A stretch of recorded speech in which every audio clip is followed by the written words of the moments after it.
শঙ্কর চরিত। লেখক শ্রী ইন্দ্র দয়াল ভট্টাচার্য। অধ্যায় মণ্ডন বিজয়।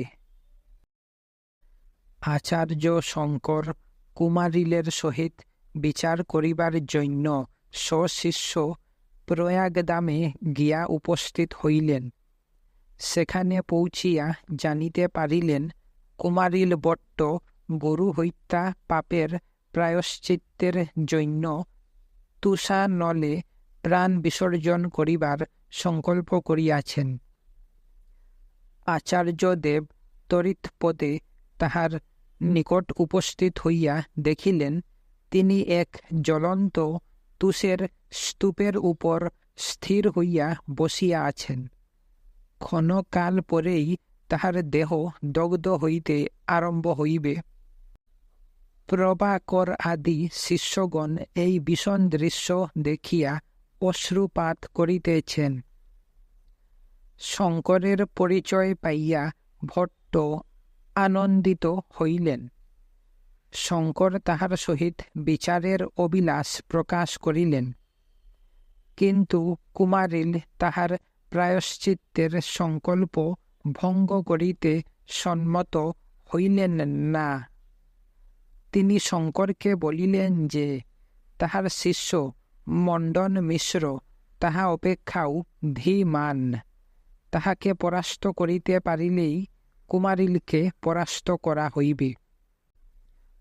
তখন শঙ্কর জিজ্ঞাসা করিলেন, তাহাদের তর্কে মধ্যস্থ হইতে পারে এমন লোক কোথায় পাওয়া যাইবে? কুমারিল বলিলেন, মণ্ডনের পত্নী উভয় ভারতী সাক্ষাৎ সরস্বতী তুল্য, তাহাকে মধ্যস্থ মানিলেই চলিবে। কুমারিলের নির্দেশ মতো আচার্যদেব মণ্ডনের সঙ্গে বিচার করিতে মহিষ্মতী নগরীতে উপস্থিত হইলেন। মণ্ডনের গৃহে এত বেদ চর্চা হইত যে দাস দাসী পর্যন্ত সেই সব বিষয় লইয়া আলোচনা করিত। এমনকি গৃহপালিত সুখ পক্ষীও বেদ বাক্য আবৃত্তি করিত। মণ্ডনের গৃহ দুয়ারে উপস্থিত হইয়া আচার্য দেখিলেন দুয়ার রুদ্ধ। কারণ জিজ্ঞাসায় জানিলেন মণ্ডন পিতৃশ্রাদ্ধের আয়োজনে ব্যস্ত। শুভ কার্যে অমঙ্গলজনক কিছু দেখিবার ভয়ে তিনি দুয়ার রুদ্ধ করিয়াছেন। সন্ন্যাসী বেদবিধি শিক্ষাসূত্র ত্যাগ করেন এবং নিজের শ্রাদ্ধ করিয়া গৃহ ত্যাগ করেন বলিয়া তিনি সন্ন্যাসীকেও সববত অমঙ্গলসূচক জ্ঞান করেন। শঙ্কর যোগশক্তি বলে সৈন্যপথে একেবারে মণ্ডনের সম্মুখে গিয়া উপস্থিত হইলেন।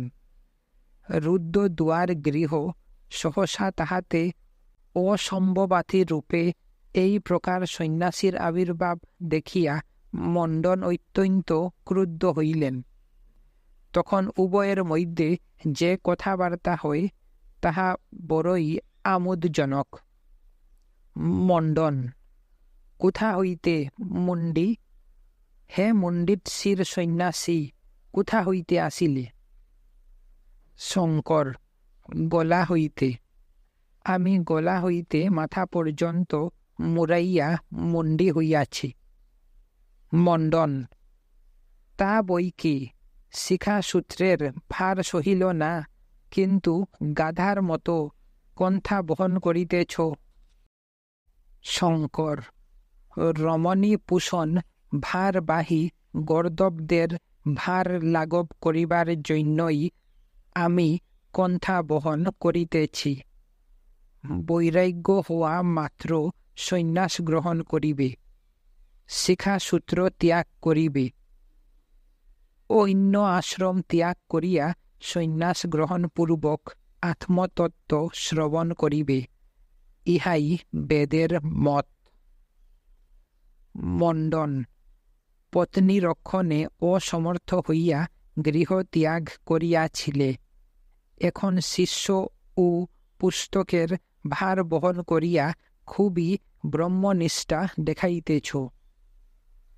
শঙ্কর, আলস্য বোধে গুরু শুশ্রূষা ত্যাগ করিয়া নারী শুশ্রূষা অবলম্বন করায় তোমারও কর্মনিষ্ঠার বেশ প্রমাণ পাওয়া যাইতেছে। মণ্ডন, ধিক কৃতঘ্ন, মূর্খ, নারী গর্ভে বাস, নারীর যত্নে লালিত পালিত হইয়া বারবার নারী নিন্দা করিতেছ। শঙ্কর, নারী গর্ভে বাস ও স্তন্যপান করিয়া তুমি নারীর সঙ্গে পশুবৎ ব্যবহার করিতেছ। তুমি কৃতঘ্ন মূর্খ, না আমি কৃতঘ্ন মূর্খ? মণ্ডন, মূর্খ দ্বিজাতি হইয়া অগ্নি উপাসনা পরিত্যাগ করিয়াছে। তুমি ইন্দ্র হত্যাকারী মহাপাপী। শঙ্কর, তুমি আত্মজ্ঞান পরিত্যাগ করিয়া কর্মকাণ্ডে আয়ু ক্ষয় করিতেছ। তুমি আত্মহত্যাকারী মহাপাপী। মণ্ডন, তুমি চোরের মতো আমার গৃহে প্রবেশ করিয়াছ। তুমি চোর। শঙ্কর, তুমি গৃহস্থ, তোমার অন্নে সন্ন্যাসীর ভাগ আছে। সন্ন্যাসীর ভাগ চুরি করিবার জন্য তুমি দ্বার রুদ্ধ করিয়াছিলে। তুমি চোর। মণ্ডন, কোথায় তোমার মতো মূর্খ সন্ন্যাসী, আর কোথায় ব্রহ্মজ্ঞান? কোথায় সন্ন্যাস, আর কোথায় কলিকাল? পরের অন্নে রসনা তৃপ্তির জন্য যতি বেশে ঘুরিয়া ফিরিতেছ। শঙ্কর, কোথায় স্বর্গ, আর কোথায় তোমার মতো বিষয় আসক্ত লোক? কোথায় বৈদিক যাগ যজ্ঞ, আর কোথায় কলিকাল?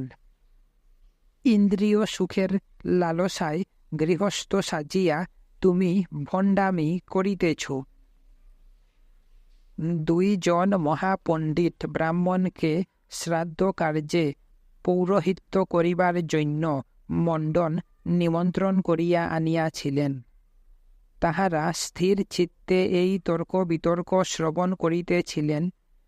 তাহারা দেখিলেন মণ্ডন ক্রুদ্ধ হইয়া কথা বলিতেছেন, কিন্তু সন্ন্যাসী প্রশান্তভাবে সরস উত্তর দিয়া তাহাকে নিরস্ত করিতেছেন। ইহার বাক্য সুযুক্তিপূর্ণ ও বেদসম্মত। ইনি সামান্য মানুষ নহেন। এই বিবেচনায় তাহারা মণ্ডনকে ক্রুদ্ধ পরিত্যাগ করিতে উপদেশ দিয়া কহিলেন, ইনি বেদজ্ঞ জিতেন্দ্রিয় যতি। আজ শ্রাদ্ধ বাসরে ইহাকে কোথায় সাদর অভ্যর্থনা করিবে, না তুমি ইহার প্রতি রূঢ় বাক্য প্রয়োগ করিতেছ। আজ বিনীতভাবে ইহাকে নিমন্ত্রণ করাই তোমার কর্তব্য। পুরোহিতগণের বাক্যে মণ্ডন শান্ত হইলেন এবং বৈদ্য তাহার গৃহে ভিক্ষা গ্রহণ করিবার জন্য যথারীতি শঙ্করকে নিমন্ত্রণ করিলেন। শঙ্কর বলিলেন, আমি তর্ক ভিক্ষা করিতে আপনার নিকট উপস্থিত।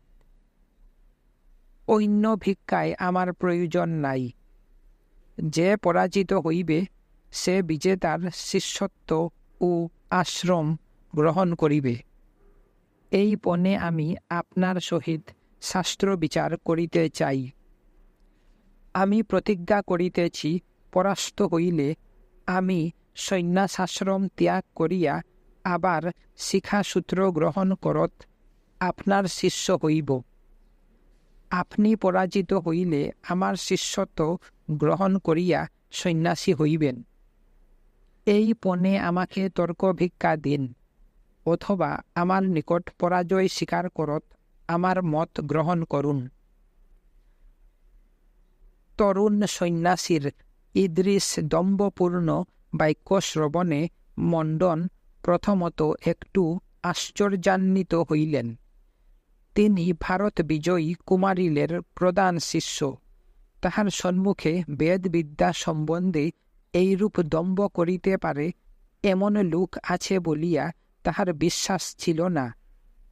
বিশেষত একটি বালক তাহাকে তর্কযুদ্ধে আহ্বান করিতেছে। কিন্তু বালকের বদনে এমন এক অসামান্য প্রতিভাদীপ্তি যে তাহার বাক্য অসার বলিয়া উড়াইয়া দেওয়া যায় না। আর মহাজ্ঞানী পুরোহিতদ্বয় ইহাকে বেদজ্ঞ বলিয়া স্বীকার করিলেন। এইসব কথা মনে মনে বিচার করিয়া মণ্ডন অতি দম্ভের সহিত শঙ্করের প্রস্তাব অনুযায়ী পণে তর্ক করিতে সম্মত হইলেন। তিনি পুরোহিতদ্বয়কে মধ্যস্থ হইতে অনুরোধ করিলেন, কিন্তু তাহারা এই প্রস্তাবে সম্মত না হইয়া বলিলেন, মণ্ডন পত্নী উভয় ভারতী এই কার্যের সম্পূর্ণ উপযুক্তা। কুমারিলু আচার্যদেবকে পূর্বেই উভয় ভারতীর কথা বলিয়াছিলেন। সুতরাং উভয় পক্ষ উভয় ভারতীকে মধ্যস্থ স্বীকার করিলেন। স্থির হইল পরদিন প্রাতকালে তর্ক আরম্ভ হইবে। উভয় ভারতী উভয় সংকটে পড়িলেন। মণ্ডনের পক্ষে মত দিলে লোকে তাহাকে স্বভাবত স্বামী পক্ষপাতিনী বলিবে, আবার স্বামীর পরাজয়ী বা কি রূপে ব্যক্ত করিবেন। এইরূপ ভাবিয়া চিন্তিয়া তিনি এক উপায় উদ্ভাবন করিলেন। তিনি প্রত্যহ 2 গাছি ফুলের মালা উভয়ের কণ্ঠে পরাইয়া দিবেন। যিনি নিজ পক্ষের দুর্বলতা অনুভব করিয়া ব্যস্ত ও উদ্বিগ্ন হইবেন, তাহার শরীরে নিশ্চয় তাপ বৃদ্ধি হইবে, তাহাতে তাহার গলার মালা অগ্রে ম্লান দেখাইবে। এই রূপে অনায়াসে জয় পরাজয় নির্ণীত হইয়া যাইবে। পরদিন প্রভাতে বিচার আরম্ভ হইল। উভয় ভারতী 2 জনের গলায় 2 গাছি মালা পরাইয়া দিলেন। শঙ্করের মতে এক ব্রহ্ম ব্যতীত দ্বিতীয় বস্তু নাই। মায়ার ভিতর দিয়া লোকে তাহাকে নানা রূপে দেখিতে পায়। ব্রহ্মের বিষয় শুনিতে শুনিতে ও ভাবিতে ভাবিতে যখন ভ্রম দূর হইবে, তখন জানিবে একমাত্র ব্রহ্মই আছেন, আর কিছুই নাই। এই জ্ঞানে জীবের মুক্তি, ইহাই সমগ্র বেদের মর্ম। মণ্ডনের মতে সমগ্র বৈদিক ধর্মের মত এই। বৈদিক মন্ত্রের দ্বারা যাগ যজ্ঞ করিয়া স্বর্গপ্রাপ্তিতেই জীবের মুক্তি। বেদ বিধি অনুযায়ী কর্ম করাই মানব জীবনের উদ্দেশ্য। এখন যুক্তি ও বেদ বাক্যের দ্বারা পরস্পরের মত খণ্ডন করিয়া নিজ মত স্থাপন করিতে হইবে। উভয়ই অদ্ভুত প্রতিভা বলে যেন অখণ্ডনীয় যুক্তি জালে প্রতিপক্ষের মত আবৃত্ত করিলেন। আবার উভয়ই চিন্তাতীত যুক্তিপূর্ণ হেতু প্রদর্শন করিয়া প্রতিপক্ষের যুক্তিজাল ছিন্ন করত নিজ মতের উৎকর্ষ প্রদর্শন করিলেন। চারিদিক হইতে শত শত পণ্ডিত আসিয়া সেই অপূর্ব তর্ক শ্রবণ করিতে করিতে মুগ্ধ হইয়া রহিলেন। এই রূপে 16 দিন গত হইল। মণ্ডন দেখিলেন তাহার পক্ষে যুক্তিক্রমেই নিঃশেষ হইয়া আসিতেছে। সপ্তদশ দিবসে তাহার আর বলিবার কিছুই রহিল না।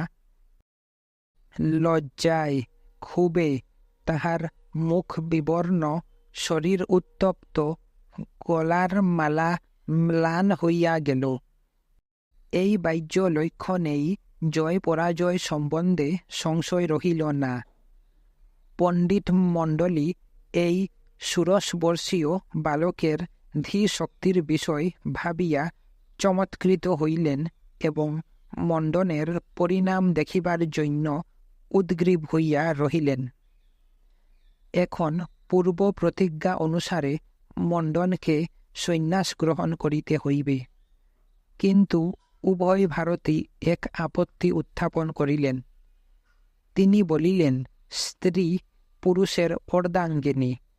আপনি আমার স্বামীকে পরাস্ত করিয়াছেন, কিন্তু এখনও আমাকে পরাস্ত করিতে পারেন নাই।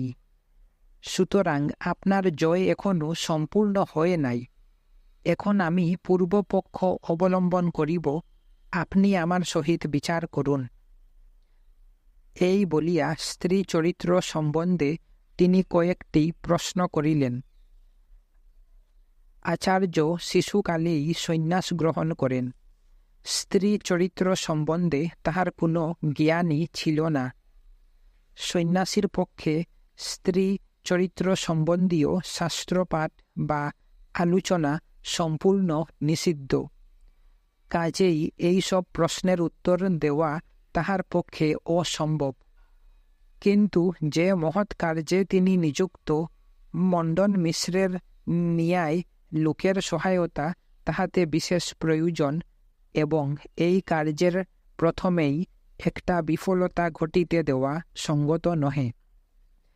এতএব কোনো উপায়ে উভয় ভারতীকে নিরস্ত করিতেই হইবে। এইরূপ ভাবিয়া শঙ্কর উভয় ভারতীর নিকট 1 মাস সময় লইলেন। পরকায় প্রবেশ। আচার্য স্থির করিলেন, যুগ বলে কোনো গৃহস্থের দেহে প্রবেশ করত উভয় ভারতীর প্রশ্নের উত্তর লিখিয়া দিবেন। এই উদ্দেশ্যে শূন্যপথে ঊর্ধ্বে উঠিয়া উপযুক্ত দেহের সন্ধান করিতে করিতে তিনি দেখিলেন, অমরুক নামক রাজা মৃগয়া করিতে গিয়া হঠাৎ মৃত্যুমুখে পতিত হইয়াছেন। তাহার আত্মীয়গণ মৃতদেহের চারিপাশে বসিয়া রুদন করিতেছেন।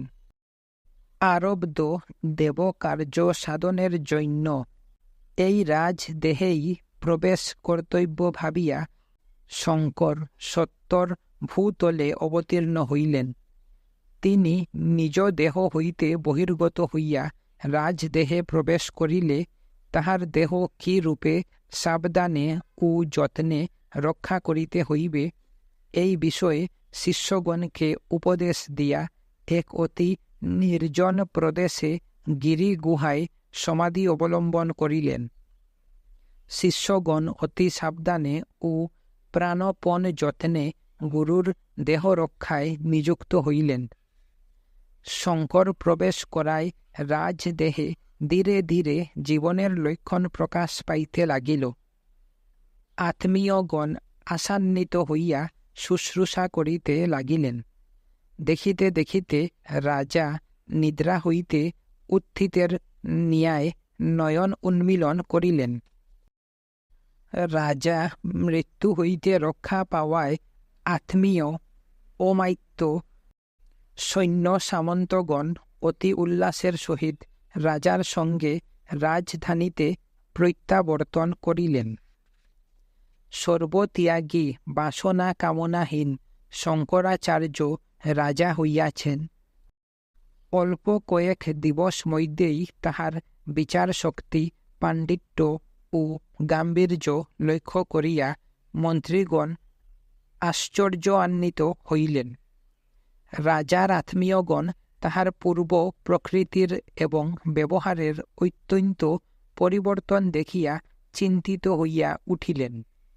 তাহাদের বুঝিতে বাকি রহিল না, কোনো যোগী পুরুষ কোনো কার্যসিদ্ধির জন্য রাজার দেহে প্রবেশ করিয়াছেন।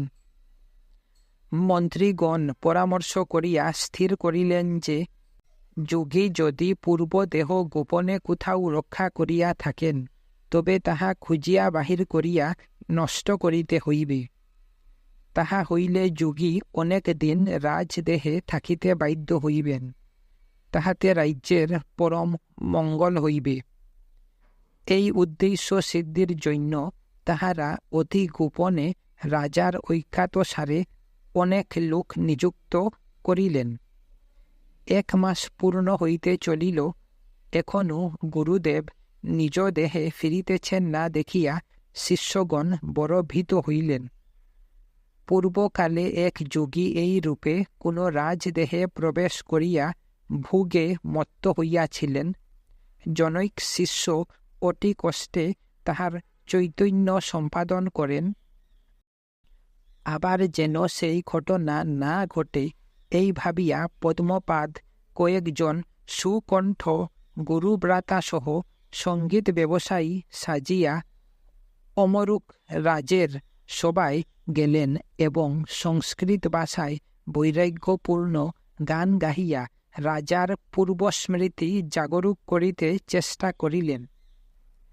শঙ্কর শিষ্যগণকে চিনিতে পারিলেন এবং সদ্য সমাপ্ত স্ত্রী চরিত্র সম্বন্ধীয় গ্রন্থখানা পদ্মপাদের হস্তে দিয়া বলিলেন, আমি সত্তরই যাইতেছি। রাজভৃত্যগণ খুঁজিতে খুঁজিতে গুহা মধ্যে রক্ষিত শঙ্করের দেহের সন্ধান পাইল। তাহারা শিষ্যগণের নিকট হইতে দেহ কাড়িয়া লইল এবং পুড়াইয়া ফেলিবার জন্য চিতা সাজাইয়া তাহাতে অগ্নি সংযোগ করিল। ঠিক সেই সময় রাজদেহ পরিত্যাগ করিয়া শঙ্কর নিজ দেহে প্রবেশ করিলেন। যোগীকে সহসা নড়িতে দেখিয়া ভৃত্যগণ পলায়ন করিল। শঙ্কর চিতাশয্যা হইতে উঠিয়া আসিয়া শিষ্যগণের সহিত মিলিত হইলেন। স্বশিষ্য আচার্যদেব মাহিষ্মতি নগরে ফিরিয়া আসিয়া দেখিলেন মণ্ডনের বৈরাগ্য উপস্থিত। তিনি জ্ঞান লাভের জন্য ব্যাকুল। উভয় ভারতী আচার্যদেবের গ্রন্থে তাহার প্রশ্নের উত্তর পাইয়া সন্তুষ্ট হইলেন এবং স্বামীর সন্ন্যাস নিশ্চিত জানিয়া সমাধি অবলম্বনে দেহত্যাগ করিলেন। মণ্ডন বৈদিক প্রণালী অনুসারে নিজের শ্রাদ্ধ, শিখাসূত্র ত্যাগ, মস্তক মুণ্ডন, গৈরিক বস্ত্র পরিধান এবং পিতৃদত্ত নাম ত্যাগ করিয়া সুরেশ্বর নামে খ্যাত হইলেন। অধ্যায় দিগ্বিজয়। মণ্ডনের ন্যায় মহাপণ্ডিত এক বালক সন্ন্যাসীর নিকট পরাজিত, এমনকি তাহার শিষ্যত্ব গ্রহণ করত সন্ন্যাসী হইয়া তাহার সহিত চলিয়া গিয়াছেন, এই সংবাদ কেবল মাহিষ্মতি নগরে আবদ্ধ রহিল না। শঙ্করও এক নগর হইতে আরও এক নগরে গিয়া ব্রহ্মবিদ্যা প্রচার করিতে লাগিলেন। তিনি নগরে পৌঁছিবার পূর্বেই তাহার সম্বন্ধে নানা প্রকার সত্য মিথ্যা সংবাদ নগরবাসীগণ শুনিতে থাকিত এবং তাহাকে দেখিবার জন্য ব্যগ্র হইয়া উঠিত। এত অল্প বয়সে এমন শাস্ত্র জ্ঞানে, বাগ্মিতায়, বিচার শক্তিতে এবং সর্বোপরি চরিত্রের মাধুর্যে তিনি লোককে আশাতিরিক্ত মোহিত করিতেন। তাহার শিষ্য সংখ্যা ক্রমেই বাড়িতে লাগিল। লোক এমনই আকৃষ্ট হইল যে তিনি যেখানেই যাইতে লাগিলেন শত শত লোক তাহার সঙ্গে সঙ্গে চলিল। কোন স্থানে তিনি উপস্থিত হইলে সে স্থানে যেন মেলা বসিত এবং এক আনন্দের হিল্লোল উঠিত। নানা মতাবলম্বীগণ তর্ক বিতর্ক করিয়া যখন অদ্বৈত মত গ্রহণ করিত, তখন তাহাদের প্রাণে এক অপূর্ব শান্তি আসিত। শঙ্করকে তাহারা প্রাণের দেবতা ভাবিয়া তাহার চরণে আত্মসমর্পণ করিত। আচার্যদেব প্রচার করিলেন, সর্ববিধ দুঃখ তাপের হাত হইতে চিরমুক্তি লাভই ধর্মের উদ্দেশ্য। অব্যাহত জ্ঞান ও পূর্ণ শান্তিস্বরূপ ব্রহ্মের সঙ্গে সম্পূর্ণরূপে ঐক্য না হইলে দুঃখ তাপ দূর হইতে পারে না। শাস্ত্রে বিশেষ বিশেষ অধিকারীর জন্য যে যাগ যজ্ঞ, পূজা উপাসনা, যোগ সাধনা প্রভৃতি নানা ধর্মকার্যের নির্দেশ আছে, সেগুলির উদ্দেশ্য ওই পূর্ণ শান্তিময় অদ্বৈত অবস্থা লাভ করা। কেহ যদি সাধনা করিয়া কোনো দেবতার দর্শন পায়, তবে শুধু তাহাতেই বাসনা কামনা দূর হয় না। বৈষ্ণব প্রভৃতি সাধকগণ যদি ঋষি প্রদর্শিত প্রণালীতে ইষ্ট চিন্তা করেন, তবে চরমে তাহাদের জ্ঞান হয়, মুক্তি হয়। নানাবিধ সম্প্রদায়ের বহু লোক আচার্যের উপদেশ শ্রবণ করিয়া নিজের ভ্রম বুঝিতে পারিল। তখন তিনি কৃপা দৃষ্টি কিংবা স্পর্শের দ্বারা তাহাদিগকে অদ্বৈত তত্ত্ব বোধ করিবার শক্তি প্রদান করিলেন। ইহাতে কেহ কেহ তাহার মতের যথার্থতা বুঝিতে পারিল। যাহাদের চিত্ত শুদ্ধ ছিল, তাহারা শক্তি পাওয়া মাত্র সমাধিস্থ হইয়া অদ্বৈত তত্ত্ব প্রত্যক্ষ অনুভব করিল। অপর কেহ কেহ ইষ্ট দেবতার সাক্ষাৎ দর্শন পাইয়া কৃতার্থ হইল। তিনি ধর্ম ব্যাখ্যা ও বিচারের দ্বারা কুমত কদাচার দূর করিলেন এবং অধ্যাত্ম শক্তি প্রদান করিয়া মানুষের মনে সুপ্ত ধর্ম ভাব জাগাইতে লাগিলেন। অধ্যায় উগ্র ভৈরব। শঙ্কর শ্রীশৈল নামক স্থানে ধর্ম প্রচার করিতে গেলে অনেকেই তাহার মত গ্রহণ করিল। এমনকি উগ্র ভৈরব নামক জনৈক কাপালিকও নিজ মত ত্যাগ করিয়া তাহার শিষ্য হইল। কাপালিকগণ বড় ভয়ানক লোক ছিল।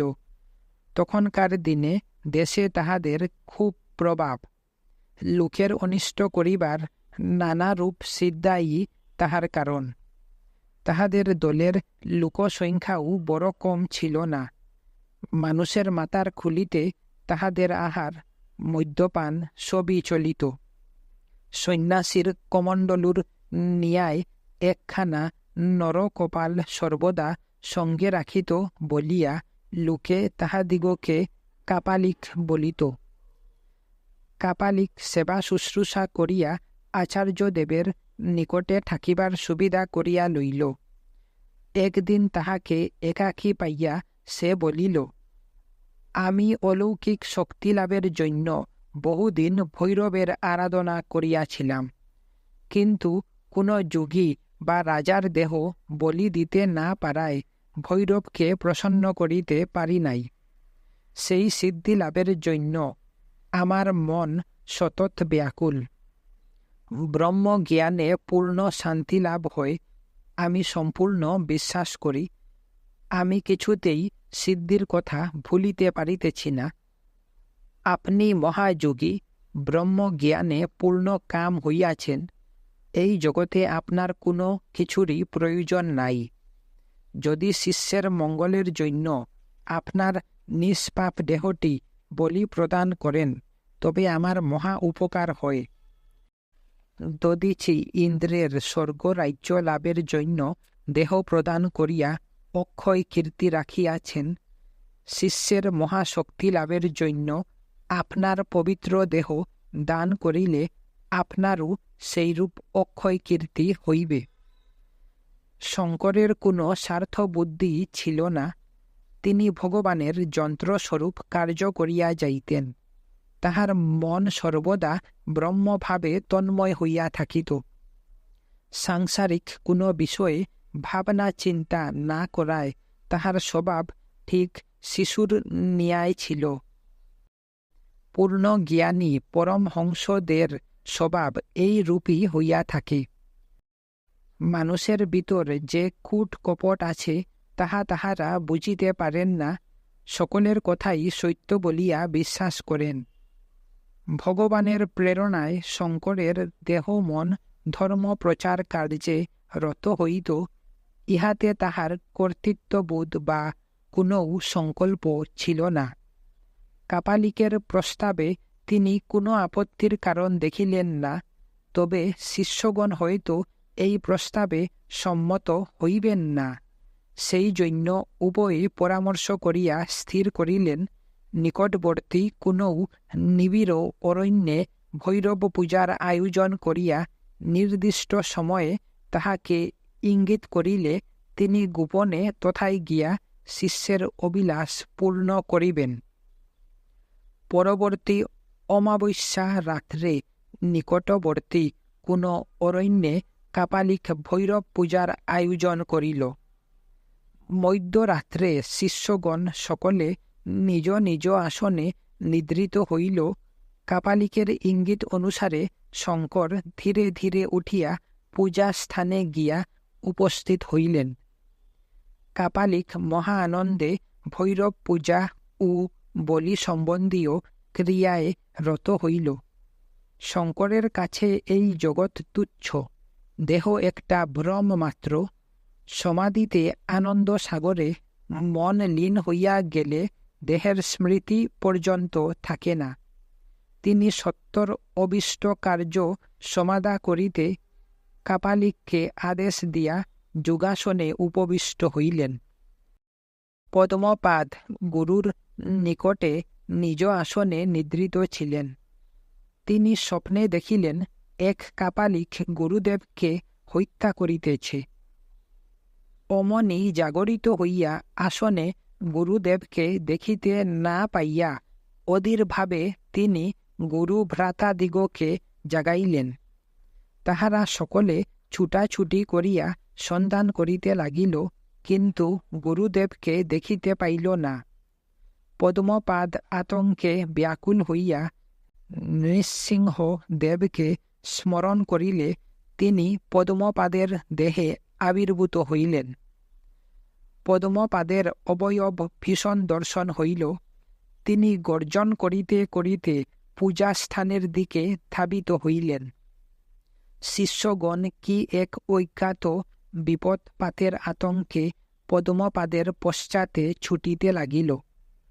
পদ্মপাদ সকলকে পশ্চাতে ফেলিয়া ক্ষণকাল মধ্যে পূজাস্থানে উপস্থিত হইলেন।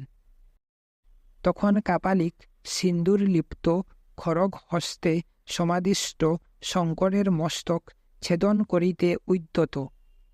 পদ্মপাদের ভীষণ মূর্তি দেখিয়া সে শিহরিয়া উঠিয়া খড়গ তুলিল, কিন্তু চক্ষের নিমিষে পদ্মপাদ খড়গ কাড়িয়া লইয়া তাহারই শিরচ্ছেদ করিলেন এবং ভীষণ গর্জনে বনস্থল কাঁপাইয়া তুলিলেন। শিষ্যগণ পশ্চাৎ পশ্চাৎ দৌড়াইয়া আসিয়া এই দৃশ্য দেখিয়া কেহ ভয়ে মূর্ছিত হইল, কেহ বা কাঁপিতে লাগিল, কেহ স্তম্ভিত হইয়া রহিল। গোলমালে শঙ্করের সমাধিভঙ্গ হইল। তিনি পদ্মপাদের দেহে নৃসিংহদেবকে আবির্ভূত দেখিয়া তাহার স্তব করিতে লাগিলেন। নৃসিংহদেব প্রসন্ন হইয়া পদ্মপাদের দেহ ত্যাগ করিলে তিনি অনেকক্ষণ মূর্ছিত হইয়া রহিলেন। গুরু ভ্রাতাদের শুশ্রূষায় তাহার মূর্ছাভঙ্গ হইল।